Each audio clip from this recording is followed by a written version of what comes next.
The Vanishing of Carlton Wright.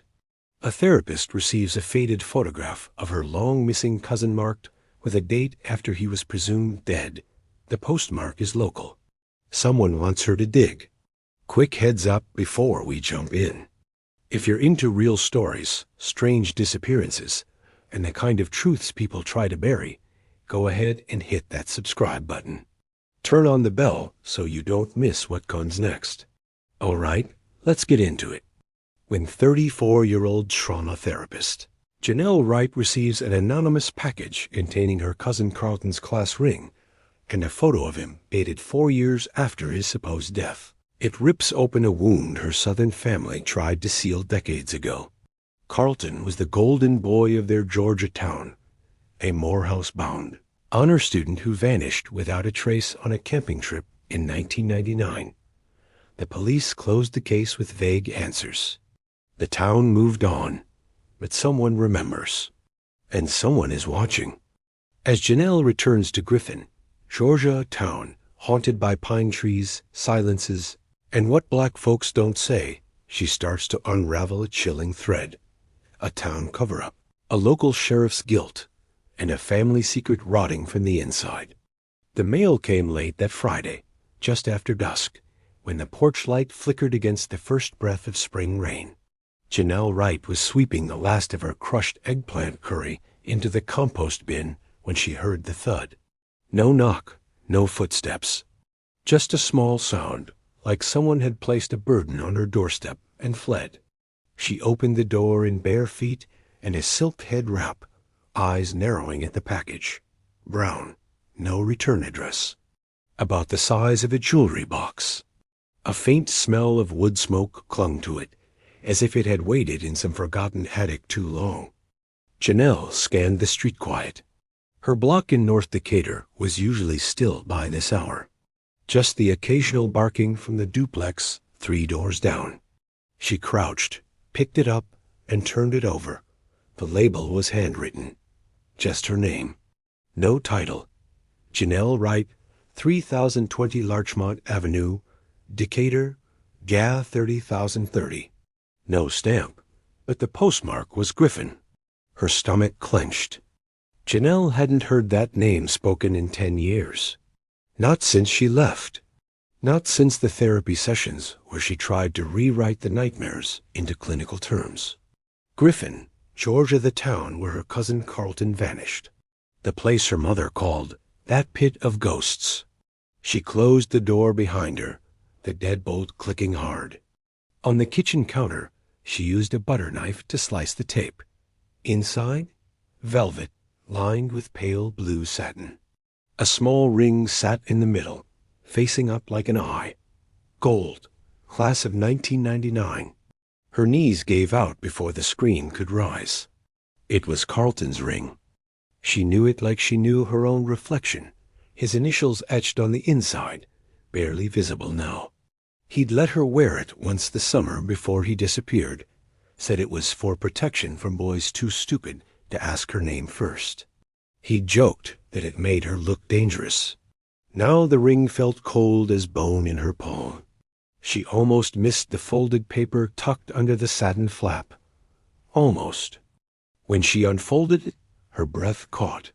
It was a photograph. Carlton, older early 20s, maybe standing in front of a rusted swing, set with 2 fingers raised in a peace sign. His hair was grown out in tight, neat locks.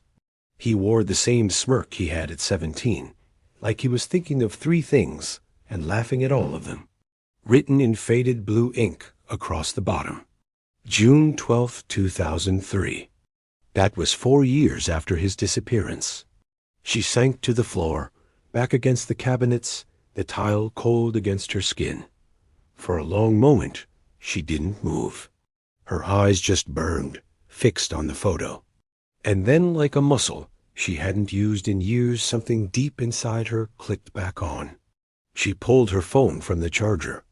The number was still saved under Mama's old house. It rang.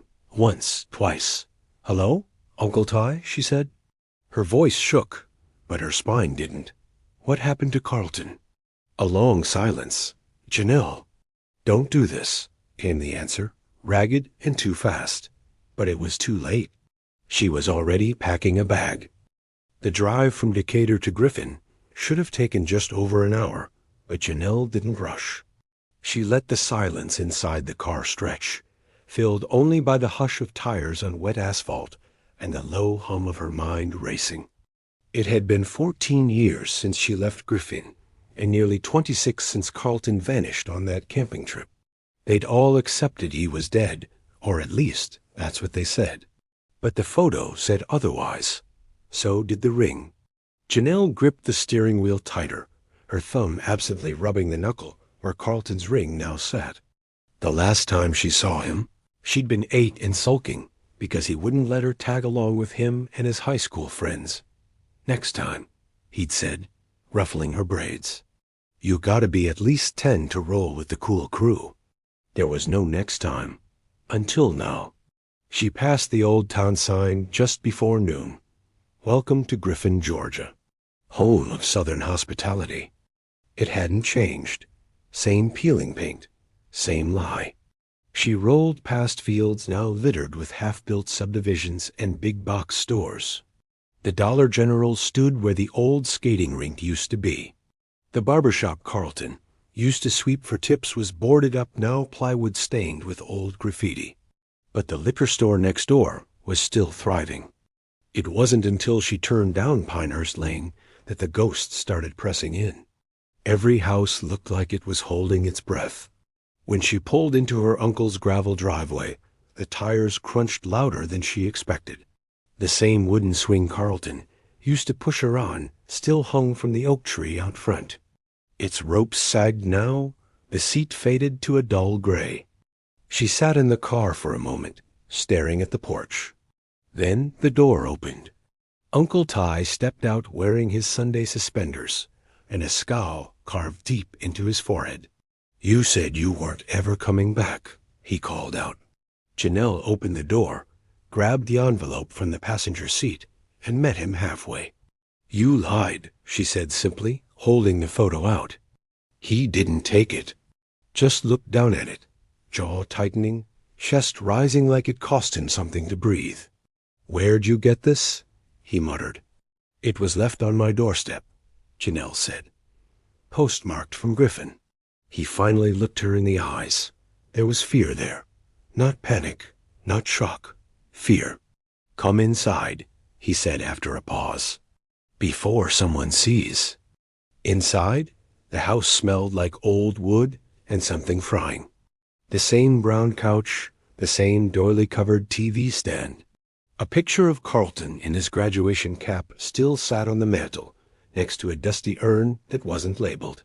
Ty sat down slow, like the weight of the moment settled into his bones. I need you to tell me the truth, Janelle said, staying on her feet. I don't know the truth, he said. I only know the silence. She stared at him. What does that even mean? He took the envelope from her hand and finally looked at the ring. I buried this, he whispered, with his empty casket at Rosewood Hill. Janelle's breath caught. Are you saying someone dug him up? I'm saying ... double quotes, Ty's voice cracked. I don't know what I'm saying. That ring shouldn't exist. But it does, Janelle said. And so does that photo. He was alive, Uncle Ty, 4 years after he vanished. He closed his eyes, pinched the bridge of his nose. You don't know what you're poking at. People made peace with the way things ended. You come back digging, and all you're going to find is rot. Janelle stepped closer. Carlton wasn't a piece of mail to be lost and moved on from, she said. He was my cousin, my best friend, and someone knows what happened. Ty looked up at her. There was something behind his eyes, regret, maybe, or a warning. You go asking questions, he said slowly. You better be ready to live with the answers. She didn't flinch. Good. A silence fell between them.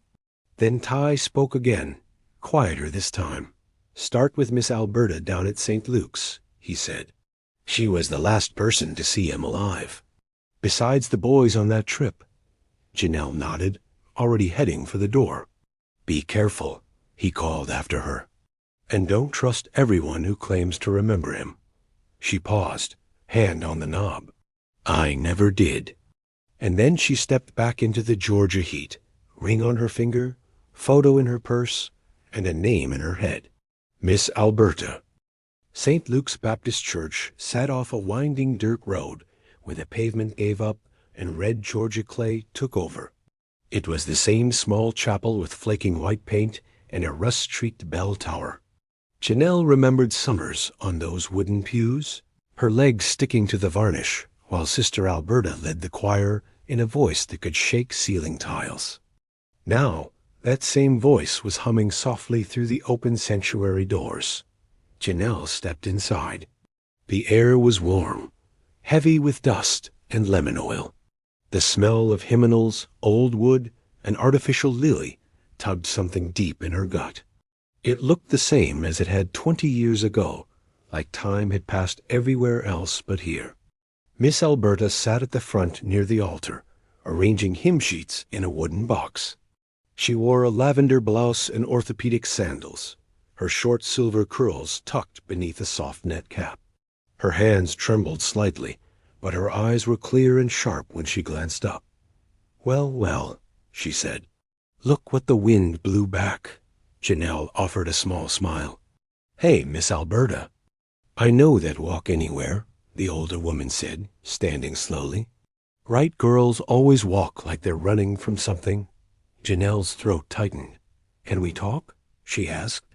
Miss Alberta gave a slow nod and motioned toward the first pew. Lord knows I ain't got nowhere to be but here. They sat side by side, the quiet settling like dust between them. Janelle reached into her purse, pulled out the photo, and passed it gently to Alberta. The old woman stiffened. Her fingers hovered above the photo, a second too long before she picked it up. She stared, longer than Janelle expected. Then, where did you get this? Someone left it on my doorstep in Decatur, Janelle said, with Carlton's class ring. Miss Alberta's fingers tightened on the photo. That's him, that's my boy. But this picture. Her voice faltered. Janelle leaned in. You saw him that day, didn't you? Alberta was silent. Then she nodded, barely. I did, she said softly. He came here the night before the trip. Sat right where you are now. Said he didn't want to go. Said something felt wrong. Janelle blinked. Felt wrong how? He wouldn't say, just kept wringing his hands. Kept asking me if I believed in spirits, demons even. What? Janelle frowned. Carlton wasn't superstitious. He was scared, baby. Real scared. Alberta turned toward her, said he overheard something. A conversation between two of the boys going on that trip. Talk about teaching someone a lesson. Said it wasn't a prank. Janelle's heart thudded. Who? She asked. Who were the boys? Miss Alberta looked down at the photo again, jaw tight. I never saw them myself. But Carlton mentioned a name before he left that night. Janelle held her breath. Reed, Alberta said. Zachary Reed. Janelle's mouth went dry. Zach Reed. He'd been the sheriff's son. Back then, they called him Prince Griffin, captain of the football team. Rich daddy, bright future. No one ever looked too hard at Zach. Did you tell anyone at the time? Janelle asked. I tried, Alberta whispered. But you know this town. Sheriff raised his boy like royalty. I spoke up. I'd be painting a target on my own house. Janelle stared ahead at the pulpit. The silence in that sanctuary felt different now, tight, conspiratorial. And after Carlton vanished? She asked. Alberta sighed. They said he wandered off. Got lost. Drowned, maybe. But no body, no shoes, not even his backpack. She looked down. They told me to let the Lord handle it. So I prayed. Janelle's voice trembled. But someone knew. Someone did something. And now someone wants me to find the truth. Alberta nodded, slow and solemn. Then you need to talk to a man named Luther Grier. He was one of the chaperones on that trip. Moved out to the edge of town. Keeps to himself now. You think he knows something? I know he does, Alberta said. He was never right after that weekend. Stopped coming to church, started drinking heavy. Said things in his sleep. His wife left 2 years later. Janelle stood, tension winding through her limbs like wire. Where does he live? She asked. Alberta scribbled the address on the back of a church bulletin. As she handed it over, she grabbed Janelle's wrist gently. Child, she said, her voice low. This town smiles sweet, but it rots at the roots. You go asking questions about the Reed family. You best not be walking alone. Janelle nodded, folding the paper and tucking it into her purse. As she stepped out of St. Luke's and into the sun-drenched parking lot, the cicadas screamed from the trees, loud and high-pitched. And for the first time in years, Janelle felt like someone was watching her. Luther Grier's trailer sat on the far side of Griffin, just past a stretch of cracked pavement and kudzu-swallowed mailboxes. It was the kind of place folks whispered about, but didn't visit, where rust lived on everything and the wind carried secrets instead of dust. Janelle pulled up around 3:40 p.m., her tires crunching gravel as she parked beside a leaning fence wrapped in thorn vines.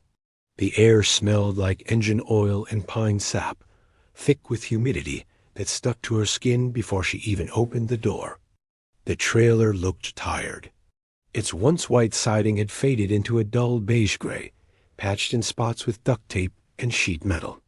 A wind chime made of beer caps clinked lazily on the porch. Janelle double-checked the photo in her purse, tucked Carlton's ring deeper into her pocket, and stepped onto the porch. The floorboards creaked with each step. She knocked. Nothing. She knocked again harder this time, palm flat against the thin metal door. After a long silence, she heard it, a shuffling sound from inside, slow, uneven. Then a voice. Who the hell is it? Mr. Grier? She called out. My name is Janelle Wright. I need to talk to you about Carlton. Silence. Then a slow click as the deadbolt twisted open. The door creaked, revealing a gaunt man in his early 60s, bare-chested under a stained flannel shirt, a shotgun resting just inside the doorframe. His eyes were sunken, bloodshot, but sharp. I ain't talked about that boy in 20 years, he rasped, and I sure as hell ain't starting now. I think someone wants the truth to come out, Janelle said, stepping forward. And you were there, weren't you? You were on that trip. His eyes flicked to her face. Then to the photo she slowly pulled from her purse. When he saw it, his breath caught. I'll be damned, he muttered. That's him. But he looks grown. It's dated 2003. Luther's hand dropped from the doorframe. For a second, he looked like he might fall. Come in, he muttered. The inside of the trailer smelled like stale coffee, cigarettes, and sweat. An old fan oscillated in the corner, barely moving air. A stack of newspapers towered near the couch. A dusty Bible sat open on the table beside a half-empty bottle of bourbon. He motioned for her to sit, then poured 2 fingers of liquor into a glass and sat across from her. I was a friend of your uncle's, he said slowly. We all knew Carlton. Smart kid. Always polite. But that trip broke something in me. Janelle watched him carefully. Tell me what happened. He sipped the bourbon and stared at a point beyond her shoulder. We were at Pine Hollow, he said. Boys from the church, some football types, a few honors kids. I was there with Mr. Hensley, the shop teacher. He's dead now. Cancer. Back then, I was just trying to keep an eye on the Youngbloods. He paused, hand trembling slightly as he set the glass down. The night Carlton disappeared, he wasn't with the others.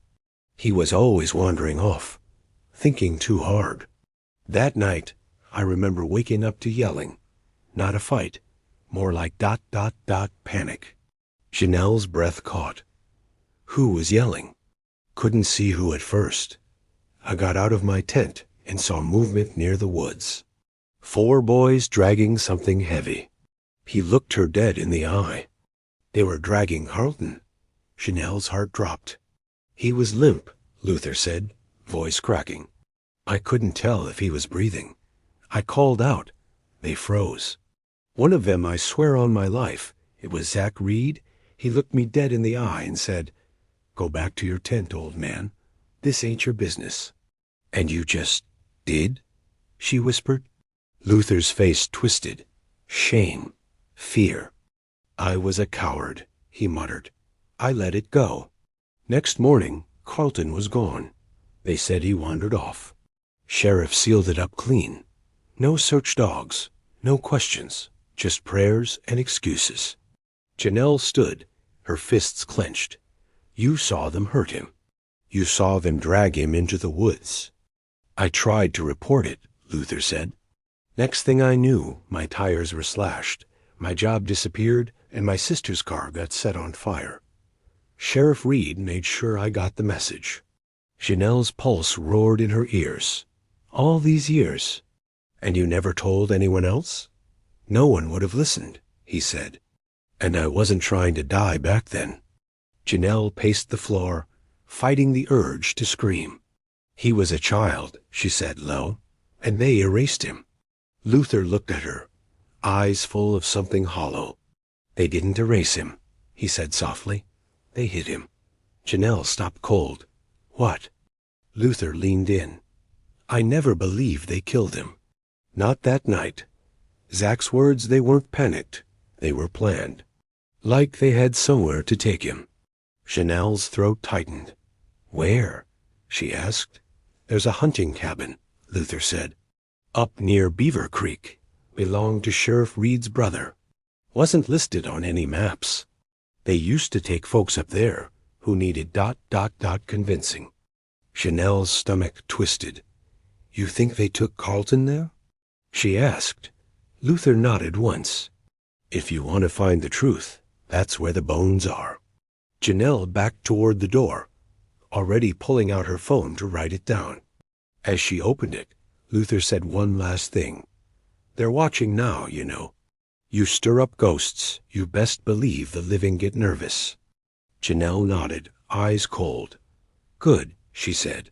And with that, she stepped back into the dying sun, the photo in her bag, and coordinates to a place that was never meant to be found. The trees pressed in thicker the farther Janelle drove north. By the time she reached the turnoff near Beaver Creek, her GPS lost its signal entirely, and the two-lane road dissolved into gravel that crunched beneath her tires like bone. She drove slowly, eyes darting between the thinning sunlight and the woods clawing at either side of her rental car. Pine needles scattered across the windshield, and branches slapped at the side mirror like warnings. The directions Luther had scribbled were vague. Go past the rusted silo. About a mile in, there's a deer trail on the right. Follow it by foot. Cabins up near the ridge. It sounded like folklore, like something meant to stay buried. She parked beside the silo, its rusted metal frame groaning in the breeze, and slung her backpack over one shoulder inside, Carlton's ring, a flashlight, a pocket knife, and a water bottle. The trail wasn't marked. No signs, no tire tracks. But it was there. A faint split between the trees, just wide enough for a person to slip through. Janelle took a breath, then stepped into the brush. Branches scraped her arms as she pushed forward. Birds scattered overhead. Every so often she heard the scuttle of something four-legged nearby, but she kept going, each step heavier than the last. About 15 minutes in, she saw it. The cabin sat in a clearing, choked with ivy and moss. Its roof partially collapsed on one side, but the porch still intact. Weathered boards nailed across the windows. A rusted chimney crumbling down the back wall. But it was there, exactly as Luther had described. She approached slowly. There were no signs of life, no sounds, just the wind and the dry creak of tree limbs. The front door hung slightly open, revealing a narrow sliver of darkness inside. Janelle hesitated, then slipped Carlton's ring back onto her finger. and entered. The air inside was thick with mildew and old wood rot.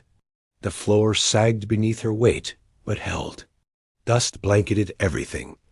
Broken furniture, peeling wallpaper, and a long cold fireplace whose mantel still held a glass jar full of yellowed matchbooks. She stepped carefully, sweeping the flashlight across the walls. A moldy sofa, an overturned chair, empty beer cans. Then, in the back down a short, narrow hall, she found something strange. A trapdoor, half hidden under a stained rug. Her breath caught. She knelt and pulled it open. The hinges groaned like they hadn't moved in years. A short staircase descended into blackness, not a basement. A crawl space low, tight, and completely unlit. She aimed her flashlight inside. Dirt floor, cobwebs, an old mattress shoved into the corner. And on the far wall, scratch marks, dozens of them. Thin, frantic lines dug into the wood, right beside what looked like the rusted remains of a chain, bolted to the support beam. Janelle felt her knees wobble. She stepped down. The smell hit her first. Rot, sweat, time. There were scraps of fabric under the mattress. An old, torn duffel bag. She opened it with trembling hands. Inside, a faded Morehouse t-shirt, a deck of playing cards, a small journal wrapped in plastic. She stared. The name scrawled inside the cover read, Carlton Wright. If found, please read. Janelle pressed a hand over her mouth. Tears blurred her vision. He'd been here, alive, trapped. She sat back on her heels and flipped open the first page. Day 1. I don't know where I am. They won't talk to me. They just said it's for my own good. That I need to unlearn some things. I think they're watching me through the floorboards. I keep hearing voices at night. I don't know how long they plan to keep me here. If you're reading this, my name is Carlton Wright. And I didn't disappear. I was taken. Chanel's whole body went still. Suddenly, a noise above. The floor creaked. Someone was in the cabin. She shut off her flashlight and held her breath. The journal clutched to her chest. Footsteps, slow, heavy, moving across the floor directly above. Then a voice, low, male. I told y'all. She wouldn't leave it alone. Another voice answered. What do we do now? A long pause. Then, we finish what we started. Janelle crouched in the crawl space, heart pounding so hard she thought it might echo up through the floorboards. The journal pressed against her chest felt like it weighed 50 pounds. Above her, 2 voices creaked across the cabin floor, casual but deliberate. She recognized one of them. Zachary Reed. Older now, deeper voice. But that smug authority hadn't changed. She gripped the flashlight tight, finger trembling over the switch, unsure whether to stay still or run for her life. You sure she found the place? The second man said. Zach's voice came sharper. The car's parked by the silo. That's her. She's here. Janelle didn't breathe. Maybe she already left, the second voice offered. We didn't see no tracks on the way in. Zach let out a dry laugh. She's a right. She's stubborn like the rest of them. Bet she's under our damn feet right now. A heavy stomp cracked the floorboard above her head. Dust rained down. Janelle's fingers clutched the chain bolt behind her, cold and rusted. Her brain flashed 1,000 images at once. Carlton chained here, riding in the dark, surviving. And now her, alone, cornered. Another step, another creak. I say we torch it, the second man muttered. She won't talk if there's nothing left to show. Janelle's blood turned cold. Too risky, Zach replied. If she's got evidence on her journal, photos burning the place might bury us deeper. You think she called anybody? Zach paused. No, he said.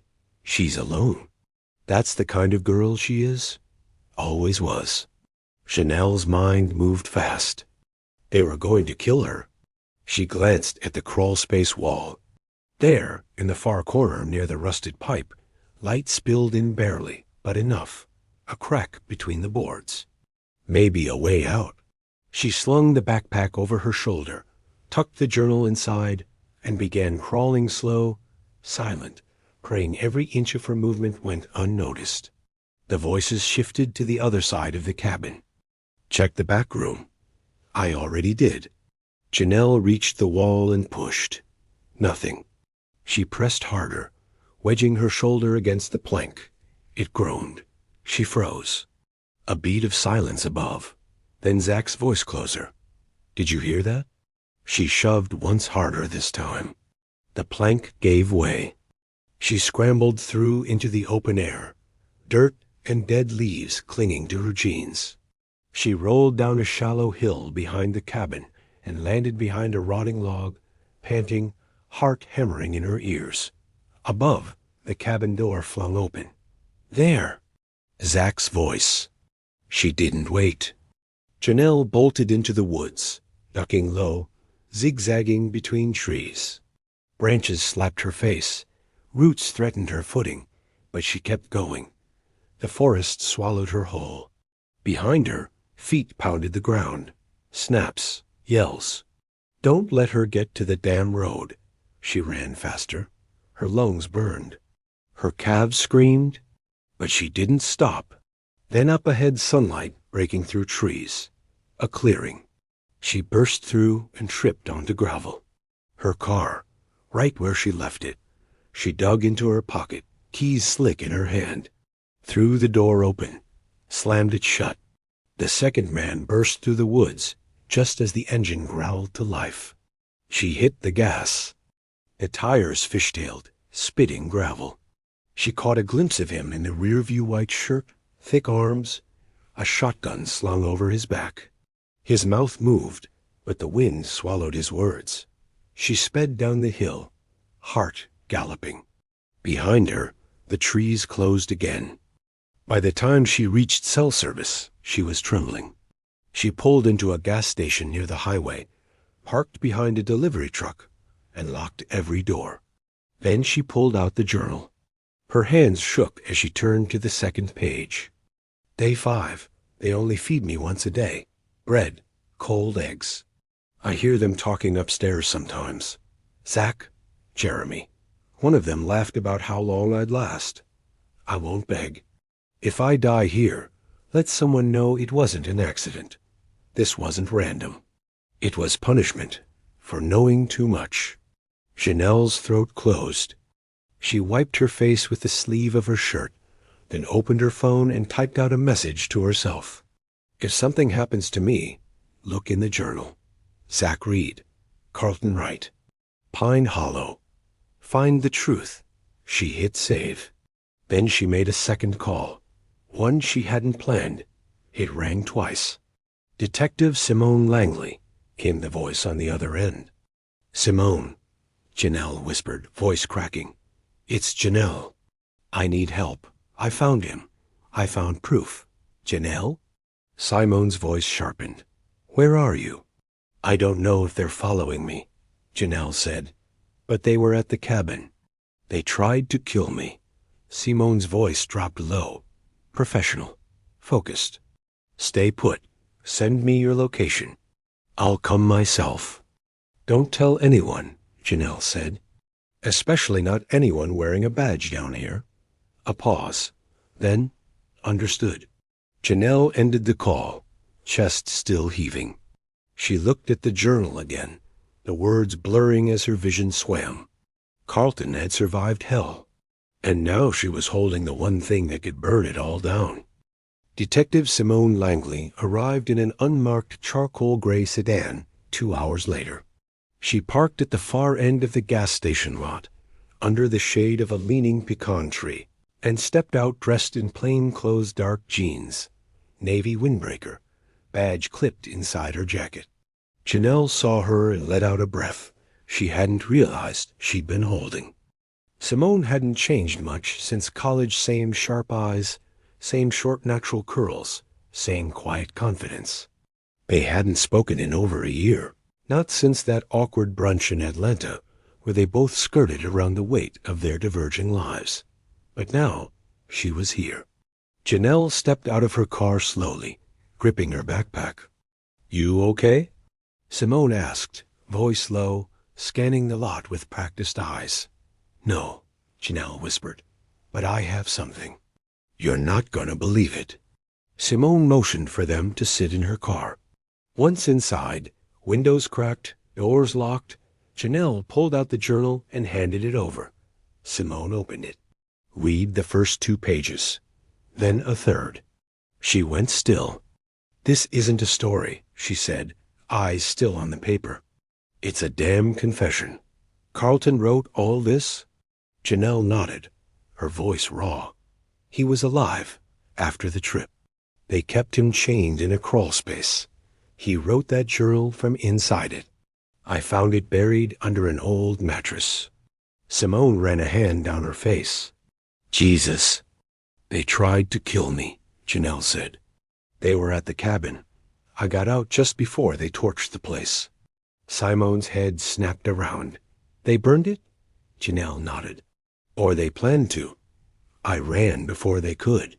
Simone exhaled slowly and flipped to the last written page. Day 28. "I can't remember the last time I saw sunlight. I think I hear my mama's voice in the walls. I tried to count the days, but the dark messes with your mind. If anyone ever finds this, please don't let them say I just disappeared. I was taken, and I was never the only one." Simone looked up. "What does that mean, never the only one?" Janelle shook her head. "I don't know. But Carlton knew something. That's why they took him." Simone tapped the journal against her knee, thinking, "I can open this quietly. A file like this, it's radioactive," she said. "But Griffin PD? County Sheriff's Office? They're part of the problem. Reed's son Zach is protected, still has family on the force. If you go to them with this, it'll vanish." "So we don't go to them," Janelle said. "We go around them." Simone hesitated, then nodded. "I have contacts in the GBI," she said, "1 or 2 who still believe in actual justice. I'll float this under the radar, but we need more than this. If we want Carlton's case reopened officially, we need witnesses. Physical evidence, names." "I got one name," Janelle said. "Luther Grier. He saw Carlton that night, saw them dragging him into the woods. He told me Zach was one of the boys." Simone's brow furrowed. "Luther Grier, the shop teacher? Used to be?" Janelle said. "He lost everything after the trip." "That tracks," Simone muttered. "I remember hearing something about him being forced out. Mental breakdown. Drunk driving. They wrecked his life. Because he knew too much." Simone turned the key in the ignition. "We're going to see him?" Janelle blinked. "Now?" "Right now. But what about the journal?" Simone opened the glove box and pulled out a hard plastic evidence bag. "I'll make a copy," she said. "But I'm keeping the original on me. You keep the backup. If I go missing, you run it straight to WSB or AJC. No hesitation." Janelle nodded, her throat dry. They drove in silence for a while, back toward the dirt roads and ghost streets of Griffin. The trees bent low over the windshield, like they remembered everything. When they reached Luther Grier's trailer, the first thing they noticed was the smell. Burned plastic, melted tires. The second thing they noticed was the smoke curling from the windows. "No," Janelle whispered, unbuckling her seatbelt. They jumped out and ran toward the trailer, but it was too late. The roof had already caved in. The windows were black with soot. The porch gone. Fire trucks hadn't even been called. Simone pulled Janelle back by the arm, shielding her as she coughed into her sleeve. "He was in there," Janelle choked. "Luther was in there." Simone scanned the tree line, eyes sharp, jaw clenched. "This wasn't random," she said. "This was a message." Behind them, the last embers of Luther Grier's life snapped and hissed into silence. Janelle stared at the ashes, tears streaking her cheeks. "We're too late." "No," Simone said firmly. "We're just getting started." They didn't speak for a while after the fire. Janelle sat on the curb, across from what was left of Luther Grier's trailer, smoke still trailing like black flags into the sky. Simone stood with her arms folded, scanning every vehicle that passed on the distant road. A growing crowd had gathered, mostly neighbors peeking out from doorways or rubberneckers slowing their trucks to stare. No sirens. No emergency services. Not even a sheriff's deputy. "They're not coming," Simone muttered. Janelle looked up. "Why not?" Simone's voice dropped. "Because they already know." Whoever did this made sure no one would report it. A chill ran through Janelle's spine, the kind that had nothing to do with weather. Simone finally turned back to her. "We need to move," she said. "We're exposed here." "Where?" Janelle asked, her voice brittle. "Everyone I talk to either disappears or ends up dead." Simone hesitated, then pulled out her keys. "There's someone else," she said. "Someone who used to work Carlton's case. Quietly. Off the books. A black female officer named Renetta Ward. She left the force a year after he disappeared. No pension. No explanation." Janelle stood, wiping her palms on her jeans. "Why would she talk to us?" "Because she's the only one who ever tried to speak up. She just didn't get far." They drove again, this time south, past the edge of town toward a small neighborhood lined with old bungalows and satellite dishes. The houses here were smaller, yards full of wind chimes and folding chairs. The kind of place where folks still sat on porches. Renetta Ward lived in a gray house at the end of the block, her front lawn dotted with potted plants and a single Black Lives Matter sign faded from sun. She opened the door after Simone knocked once, and she didn't look surprised to see them. "Been waiting on y'all," she said. Simone blinked. "You knew we were coming?" Renetta stepped aside. "News travels fast in Griffin. Especially bad news. Get inside before somebody sees you." The inside smelled like fried okra and lemon balm tea. A low gospel record spun somewhere in the back room, scratched and soft. Renetta was in her early 60s now, wearing a house dress and bedroom slippers, but her eyes were sharp as cut glass. She poured tea without asking and set it down in front of them. Then she said, "You found Carlton's journal, didn't you?" Janelle nearly dropped her cup. Simone leaned forward. "How did you know?" Renetta gave a long, tired look. "Because I've been waiting 25 years for someone to dig that deep. I just never expected it to be our cousin." Janelle set the journal on the table. "You were on the case?" "I tried to be," Renetta said. "But I wasn't officially assigned. Back then, you had to play ball with the Reed boys to move up. And I didn't play." Simone spoke quietly. "What did you see?" Renetta folded her hands. "There was a report," she said. "Filed 2 days before Carlton disappeared. Anonymous tip. Said a group of boys were planning to scare straight one of the honor students. Said it was supposed to be a lesson." Chanel's voice shook. "You think that tip was about him?" "I know it was," Renetta said. "But by the time I tried to follow up, the file had been scrubbed, deleted. I asked questions. Next thing I know, I'm off patrol, and I'm off the force. Internal pressure. Budget cuts," Simone frowned. "Who else knew?" Renetta's eyes darkened. "Sheriff Reed, his brother. A few others in town. Men with land and legacy.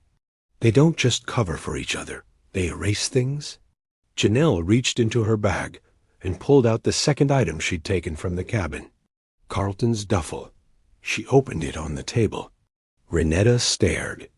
"God," she whispered, reaching for the Morehouse t-shirt with trembling fingers.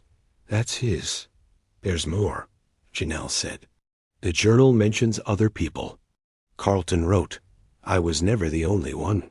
Renetta's hands froze. She looked up slowly. "What did you just say?" "Page 28, Janelle said. He said he wasn't the only one taken. Renetta closed her eyes for a long beat. Then she stood and walked to a bookshelf in the corner. She pulled down a thick leather-bound planner, opened a back flap, and removed a folded piece of yellowed paper. It was a list. 5 names. Janelle's stomach nodded as she read them. Carlton Wright, Javon Barnes. Devonte Ellis Marcus Phelps. Terrence Dunlap. They all disappeared? She asked. Renetta nodded. Same age, same years. All black boys? All written off as runaways, delinquents, or bad homes. But the pattern's too clean. Simone whispered, "This is a serial operation." "Not just that," Renetta said. "It's a system, a ritual, a cleansing. These men Reed and his circle, they didn't just want obedience. They wanted to break those boys." Janelle's head spun. "So where are they now? The others?" "No one knows," Renetta said. "Only Carlton ever came close to leaving a trace." Janelle gripped the table. "Then I'll follow the trace." Renetta looked between them both. "You want to take them down? You'll need more than a journal. You'll need names, proof, and people willing to go on the record. And you'll have to do it before they bury what's left." Simone looked at Janelle. "Do you still have the photo?" Janelle nodded. "Yeah." "Good," Simone said. "Because I think we just found our war, and we're out of time." Just then 3 sharp knocks rattled the front door. Everyone froze. Renetta's hand hovered over her teacup. "That's not one of my neighbors," she said. Simone's eyes went to her holster. Janelle's pulse surged. The knocks came again, then a pause. Then a folded white note slipped through the mail slot. Simone picked it up and unfolded it. One sentence, handwritten. "Stop digging, or she ends up like him." Beneath it, Carlton's senior yearbook photo. A bullet hole drawn between the eyes. The note sat between them like a loaded gun. Renetta's fingers trembled as she took it from Simone's hand, rereading the words slowly, her eyes lingering on the drawn bullet hole between Carlton's eyes. "They've been watching us," Janelle whispered. Simone's voice was low but firm. "They know we're getting close. That's why they're getting sloppy." Renetta shook her head. "That's not sloppy. That's personal. They're sending a message." Janelle looked from one woman to the other. "What do we do now?" Renetta drew in a slow breath. "We go back to where it all started." Janelle frowned. "Pine Hollow?" "No," Renetta said. "Griffin High." Simone raised an eyebrow. "The school?" Renetta nodded. "Every one of those boys, the ones Carlton mentioned in his journal, the ones on that list, they all went to Griffin High. Same year. Same homeroom counselor. Same athletic sponsor." Janelle narrowed her eyes. "You think someone inside the school was part of it?" "I don't think. I know," Renetta said. "There was a man, Coach Eldridge. Everybody loved him. Ran the weight room and detention hall like a drill sergeant. He was Zach Reed's godfather. Nobody dared cross him." Simone nodded slowly. If Carlton and the other boys were targeted, someone had to be identifying them, picking them out. Renetta stood and walked to a cabinet, pulling out an old manila file. Inside were newspaper clippings, a laminated ID badge, and a photo of 5 young boys on a school track, smiling. Carlton was one of them. "This picture was taken 2 weeks before the camping trip," she said. "And every boy in it disappeared within a 3-year window. They called them troubled, said their mamas didn't care, said the streets got them. But I always knew it wasn't the streets." Simone looked at the photo, then at Janelle. "If Coach Eldridge is still alive, he's our next move." "He's alive," Renetta said bitterly. "Retired now. Lives out in McDonough. Keeps quiet. But he still attends those Reed family barbecues every spring. They think they're untouchable." "Then we touch them," Janelle said. Simone gave her a grim nod. "Let's pay him a visit." They found Eldridge's house tucked behind a stretch of pine trees, fenced and guarded by a Doberman. It paced the front gate like it had a grudge against strangers. The house was too large for a retired coach. A wide wraparound porch, new paint, and a late model pickup truck parked in the drive. "You thinking what I'm thinking?" Simone asked. "Dirty money," Janelle said. "Same as the Reed family's silent protection." Simone pulled the car over a block away. "We walk in separate. Casual. No sudden moves." Janelle nodded. "Let me go first." "Why you?" "Because I'm not law enforcement." "He won't see me coming." Simone handed her a burner phone. "If anything feels off, you press this button. I'll be at the door in 15 seconds. Janelle tucked it into her back pocket and started down the street. By the time she reached the porch, the dog had gone silent, just watching her with yellow eyes. The bell was cracked, so she knocked twice, hard. A few seconds later, the door creaked open. Coach Eldridge. Grayer than she remembered from old yearbooks, but broad-shouldered and alert. He wore a clean polo, khaki pants, and the same whistle around his neck, like it had never left. "Can I help you?" he asked. Janelle forced a smile. "Sorry to bother. I'm doing a project on Griffin High alumni for a memorial wall. We're looking into students from the class of '99. I was told you coached back then?" He squinted, sizing her up. "I did. Do you remember Carlton Wright?" she asked. "He was a top student. Disappeared that summer." Eldridge's jaw flexed. "Name rings a bell," he said flatly. "Lotta kids come through that school. Hard to keep track, but he was different," Janelle said gently. "Honor roll. Morehouse bound. Kind, quiet. You must remember someone like that."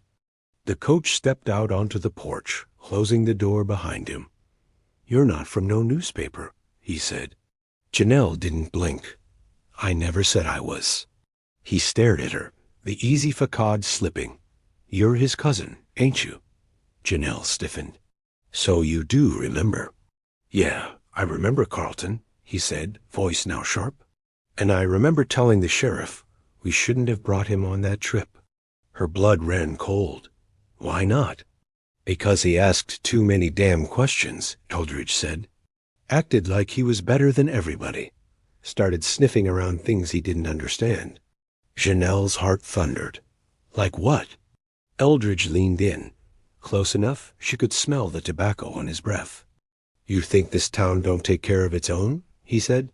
"You think you're gonna come in here, dig up bones, and walk away untouched? You're playing with fire, girl." Janelle's hand went behind her back, tapping the burner phone. Eldridge noticed. Smirked. "You think that little cop friend of yours is going to save you? That system works for us, not you." Before Janelle could reply, a car pulled up across the street. Not Simone. A black SUV. Tinted windows. No plates. Eldridge didn't even turn to look. "They're watching," he said quietly. "And you just painted a target on your own back." Janelle backed off the porch. "I'm not scared of you," she said. "You should be," Eldridge replied. "You've got your cousin's mouth.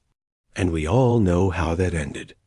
She turned and walked fast, half running toward Simone's car. Simone was already out, gun drawn, eyes on the SUV. It idled, then slowly turned and disappeared back down the hill. Janelle reached her, out of breath. "He remembered Carlton."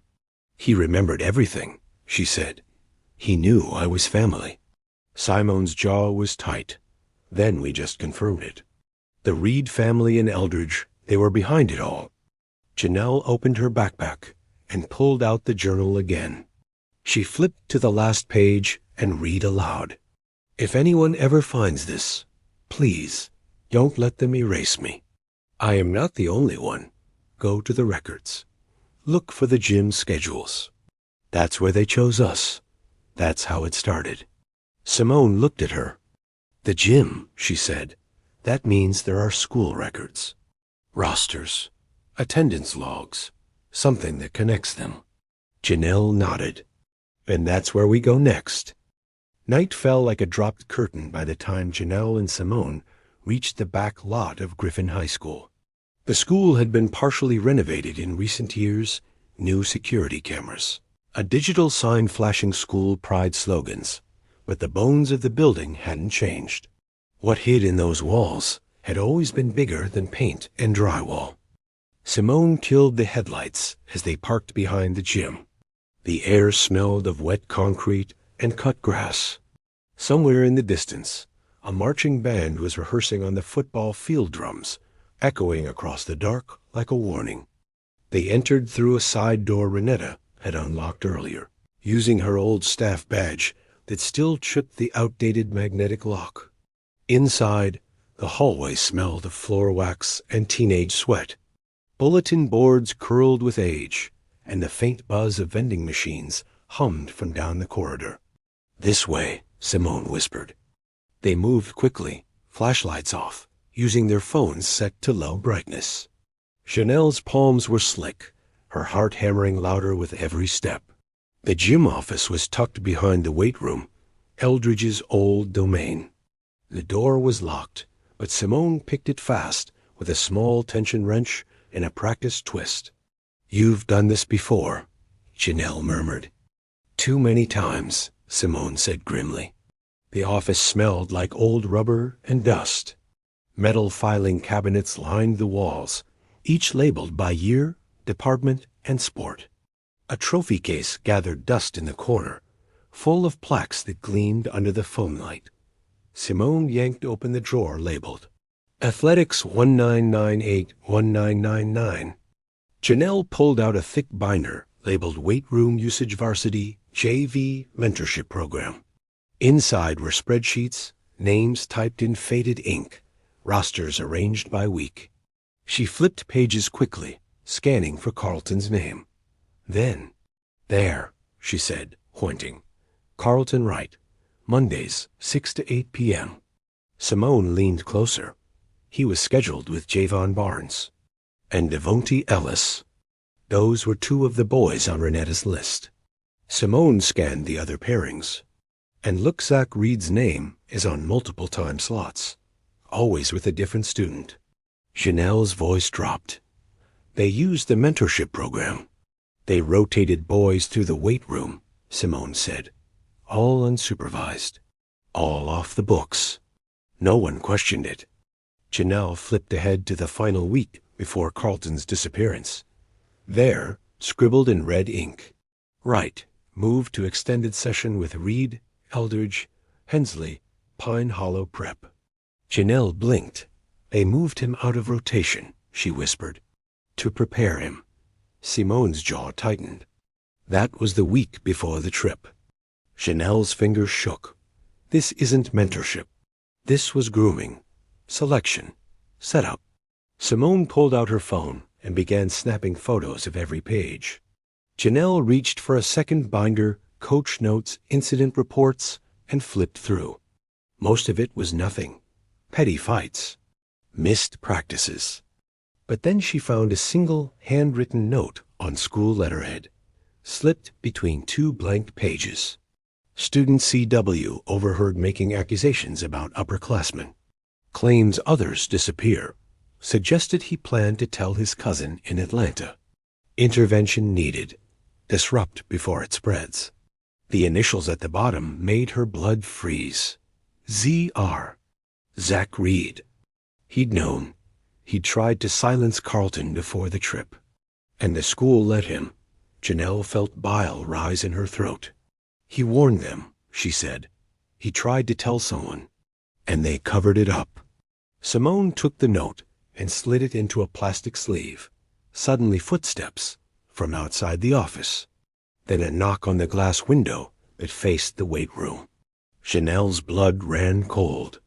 She turned slowly, just in time to see the beam of a flashlight cutting through the dark. Simone yanked the light switch off, plunging the room into blackness. Another voice outside. Male. Deep. Unfamiliar. "Hey, someone in there?" Janelle whispered, "Do they know we're here?" Simone didn't answer. She just pulled her Glock from her hip and motioned for Janelle to move. The footsteps grew louder. 2 pairs now. They were walking the gym floor, closing in. Janelle spotted the back door of the office, the one that opened into the old equipment closet. She motioned. Simone nodded. They slipped through, heartbeats wild. Inside the closet, it was tight and dusty. Old foam pads and wrestling mats stacked high. They crouched low, holding their breath. Voices outside. I saw a light. You sure? Back room. Maybe the janitor. Then silence. Heavy, waiting. Janelle's fingers wrapped around Carlton's ring in her pocket like a prayer. After a long beat, the door creaked open again, but no one entered. Just the sound of retreating boots. The creak of the front door swinging shut. They waited another full minute before Simone peeked out. Clear. We need to go, Simone whispered. They were sent. Janelle pulled the binder to her chest. I'm not leaving without this. Simone nodded. They slipped back out into the hall, moving fast now, retracing their steps. When they reached the side exit, the street was empty. They sprinted to the car, doors slamming, engine roaring to life. Once they pulled onto the main road, Janelle finally spoke. We have everything now. Names, patterns, evidence. This could be the end of them. Simone's voice was quiet. Then we go to the press. Janelle looked over, eyes burning. No. First, we go to him, to Carlton's father. He deserves to know his son didn't disappear. He was taken. Simone nodded. You sure he'll talk? I'm not sure of anything, Janelle said. But he's the last piece of this. The headlights cut through the dark, past the edge of Griffin's sleeping streets. And behind them, somewhere in the trees, the past stirred angry and awake. They drove in silence to the edge of Old Griffin, where paved streets gave way to cracked gravel and sagging fences. Carlton's father, James Wright, hadn't lived in town since the summer after his son disappeared. Rumors said he went quiet, kept to himself, started building birdhouses in his shed and drinking bourbon before noon. Janelle hadn't seen him in nearly 20 years. The last time was at her own mother's funeral. He hugged her, tight and brief, then slipped out the side door before the casket was even lowered. Now the house looked smaller than she remembered. Paint peeled from the siding. The porch sagged slightly to the left. A wind chime tinkled softly beside the door, bent in the middle like it had survived a storm. She took a breath and stepped out of the car. Simone stayed behind, watching the road with an eye on the rear view. Janelle climbed the porch steps slowly, the journal pressed to her chest. She knocked. Nothing. She knocked again. A shuffling sound, then the click of a deadbolt. The door opened 3 inches, stopped by a rusted chain. James Wright's face appeared behind it. He looked older, hollowed out.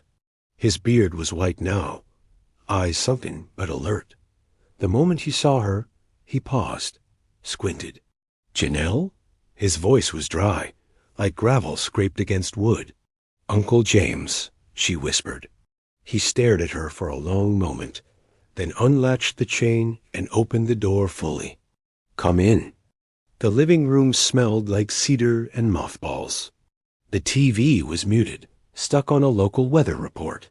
Books lined the shelves, birdwatching, theology, civil rights, but none looked like they'd been opened in years. She sat on the worn floral couch. He didn't. Instead, he stood by the window, half-shadowed. You didn't come all the way out here for pleasantries, he said. No, sir. He waited. Janelle placed the journal on the coffee table, gently, like an offering. He stared at it, unmoving. What's that? Carlton's, she said. I found it. Hidden beneath a cabin near Beaver Creek. James slowly lowered himself into the armchair across from her, the air shifting in the room like a held breath.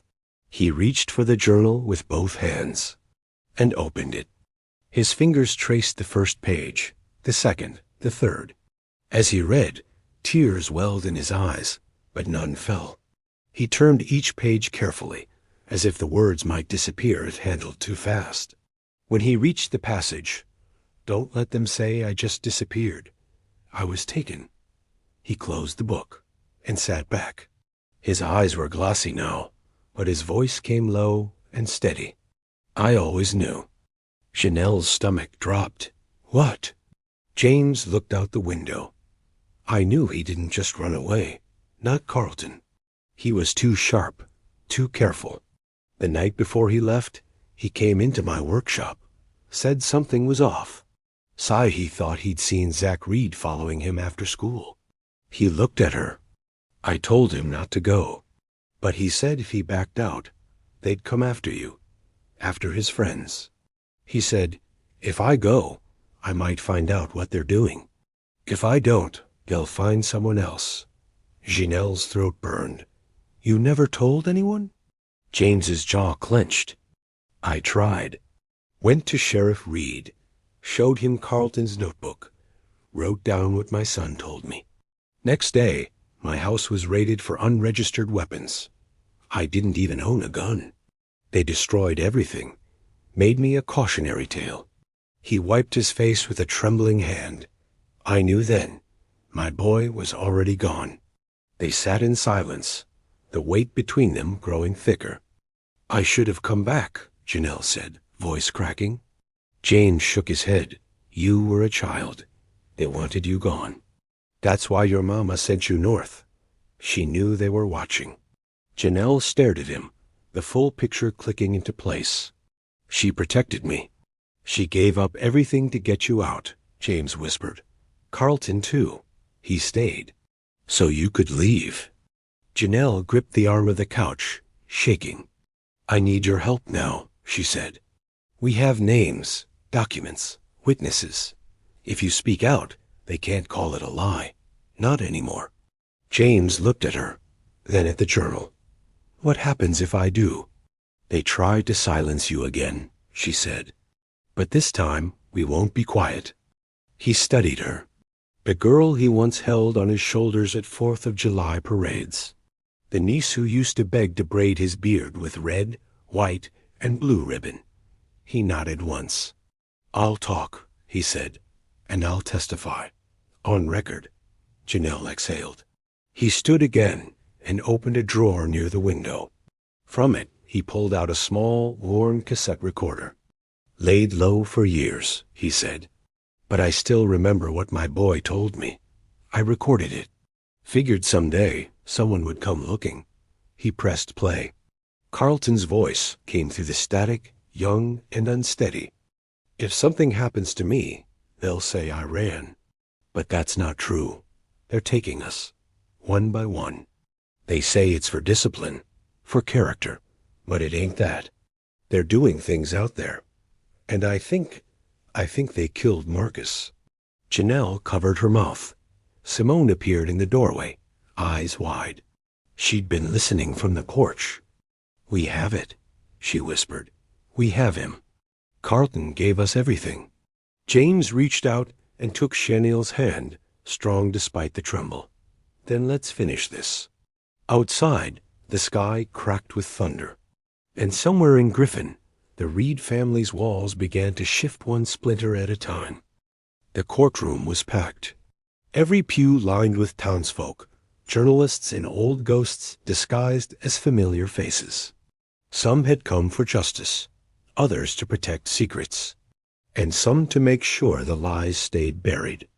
But Janelle sat straight on the front row, Carlton's journal clutched in her lap like scripture. Simone sat beside her, posture rigid, eyes sweeping every movement in the gallery. On the stand was James Wright, his voice calm and gravel-thick, delivering truth after decades of silence. "He told me they were hurting those boys," James said, voice firm. "Said they called it corrective mentorship, that if he spoke out, they'd come for the rest of us. My son wasn't scared of dying. He was scared of being forgotten." He looked directly at Zach Reed, seated 2 tables away in a crisp suit, his jaw tight, hands folded in false control. "And I won't let him be," James finished. "Not anymore." The court was still. Judge Cormier, a black woman with silver locks and sharp eyes, cleared her throat. "Mr. Wright, did you have any further recordings?" James nodded and lifted the cassette recorder from his lap. "One last one," he said. He recorded it before that trip. He pressed play. Carlton's voice, scratchy but clear, echoed through the courtroom speakers. "They told us we were being shaped into men, that we'd thank them one day.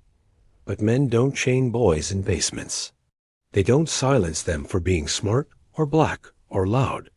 If I don't come back, it means I got too close. And if you're listening, don't let them say, 'I was just another missing kid.' Say my name.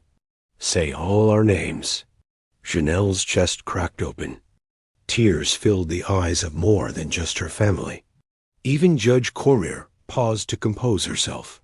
By the time it was over, the avalanche couldn't be stopped. The state police raided the Reed estate that afternoon. Dozens of sealed records were uncovered, signed approvals, property maps, old logs. A buried metal box containing IDs and school photos of the other missing boys. Coach Eldridge was arrested in McDonough while loading his car. Sheriff Reed, retired and ill, was placed under federal investigation posthumously. His brother confessed to using their family's mentorship cabin to discipline troubled youth, citing community good. Zachary Reed, with 2 decades of immunity and influence behind him, was finally booked for conspiracy, kidnapping, and accessory to multiple murders. Janelle stood outside Griffin Hall when the cuffs locked around his wrists. He looked at her. "You really think any of this changes what's already happened?" he said. She didn't flinch. "No," she said, "but it makes damn sure it doesn't happen again." Weeks later, Griffin held its first memorial for the missing 5. A bronze plaque stood near the front gate of Griffin High, engraved with 5 names: Carlton Wright, Javon Barnes, Devonte Ellis Marcus Phelps, Terrence Dunlap. Below it, the quote from Carlton's journal: "Say my name. Say all our names." Janelle spoke that day. She stood beneath a Georgia sky, heavy with memory and light, and told the town the truth they tried to erase. "Carlton didn't vanish," she said. "He was taken because he saw too much, because he questioned the system that tried to eat him.